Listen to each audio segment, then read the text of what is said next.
ಕುಸಿಯುತ್ತಿರುವ ಸವಣಾಲು ಪಿಲಿಕಳ ರಸ್ತೆ. ಸುಮಾರು 50ಕ್ಕೂ ಹೆಚ್ಚು ಕುಟುಂಬಗಳು ಆತಂಕದಲ್ಲಿ. ಬೆಳ್ತಂಗಡಿ ತಾಲೂಕಿನ ಸವಣಾಲು ಪಿಲಿಕಳ ರಸ್ತೆ ಕುಸಿಯುತ್ತಿದ್ದು, ಈ ಪ್ರದೇಶದಲ್ಲಿ ವಾಸಿಸುತ್ತಿರುವ ಸುಮಾರು 50ಕ್ಕೂ ಹೆಚ್ಚು ಕುಟುಂಬಗಳು ಆತಂಕದಲ್ಲಿದೆ. ಕಳೆದ 2 ದಿನಗಳಿಂದ ಇಲ್ಲಿ ರಸ್ತೆಯ ಬದಿಯಲ್ಲಿ ಕುಸಿತ ಆರಂಭಗೊಂಡಿತ್ತು.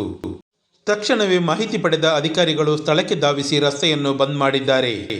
ಇಲ್ಲಿನ ಕುಟುಂಬಗಳ ಜನರನ್ನು ಅಲ್ಲಿಂದ ಸ್ಥಳಾಂತರಗೊಳ್ಳಲು ಸೂಚಿಸಿದರೂ ಈ ಕುಟುಂಬಗಳು ಇನ್ನೂ ಸ್ಥಳಾಂತರಗೊಂಡಿಲ್ಲ. ನಿರಂತರವಾಗಿ ಮಳೆ ಸುರಿಯುತ್ತಿರುವ ಹಿನ್ನೆಲೆಯಲ್ಲಿ ಇಂದು ಮತ್ತಷ್ಟು ಕುಸಿತವಾಗಿದ್ದು, ರಸ್ತೆ ಸಂಪೂರ್ಣವಾಗಿ ಕುಸಿದು ಹೋಗುವ ಭೀತಿಯಲ್ಲಿದೆ. ಈ ಪ್ರದೇಶಕ್ಕೆ ಸಂಪರ್ಕ ಕಲ್ಪಿಸುವ ರಸ್ತೆ ಇದೊಂದೇ ಆಗಿದ್ದು, ಈ ರಸ್ತೆ ಕುಸಿತಗೊಂಡರೆ ಇಲ್ಲಿನ ನಿವಾಸಿಗಳು ಅತಂತ್ರ ಸ್ಥಿತಿಯನ್ನು ಎದುರಿಸಬೇಕಾಗಿ ಬರಲಿದೆ. ಆದರೆ ಇಲ್ಲಿನ ಜನರು ಮಾತ್ರ ಇನ್ನೂ ಸ್ಥಳಾಂತರಗೊಂಡಿಲ್ಲ. ಅಧಿಕಾರಿಗಳು ಇಲ್ಲಿಗೆ ನಿರಂತರ ಭೇಟಿ ನೀಡುತ್ತಿದ್ದು, ಜನರೊಂದಿಗೆ ಸಂಪರ್ಕದಲ್ಲಿದ್ದಾರೆ.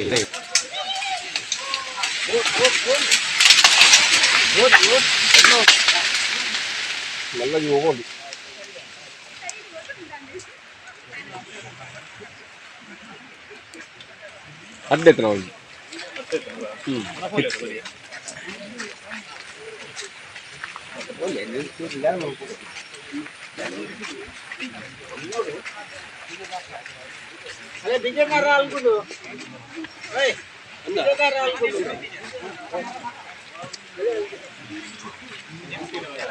ತಮ್ಮ ಮನೆ, ಮಠ, ಸಾಕು ಪ್ರಾಣಿಗಳೆಲ್ಲವನ್ನು ಬಿಟ್ಟು ಕಾಳಜಿ ಕೇಂದ್ರಗಳಿಗೆ ಬರಲು ಸಾಧ್ಯವಿಲ್ಲ ಎಂಬುದು ಇಲ್ಲಿನ ನಿವಾಸಿಗಳ ವಾದ.